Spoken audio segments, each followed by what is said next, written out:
Guys, nandito tayo ngayon sa G4 Mirage ni Sir Bernardino. Nandito tayo ulit para hingyan si Sir Bernardino ng comment kung paano yung naging process, kung na-satisfy ba si client. So sir, hingi lang sana ng comment nyo kung kamusta po yung naging service ko sa inyo. Hello po, ako nga po pala si Bernardino Tolentino, from Pampanga po, and nandito nga po pala kami sa Tondo Apo. or sa Oseabad Santos siguro. Thank you, sir. And yun po, actually nag-apply ako last week, Wednesday lang.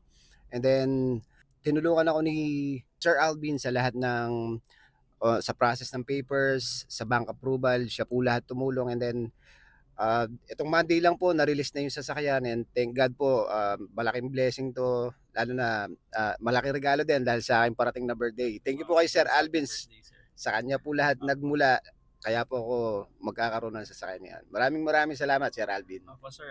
Welcome to Mitsubishi family, sir.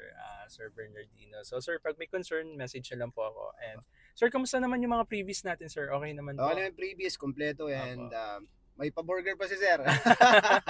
Thank you, sir. So yun, sir, welcome to Mitsubishi family, and drive safely. Yes, sir. Thank you, sir. Thank you. From Pampanga, Angeles, Pampanga pa po si Sir Bernardino. And syempre, sir, kasama po Si Atard. si Sir Third po. 5 star. Thank you po, Sir Third. Thank you, thank you.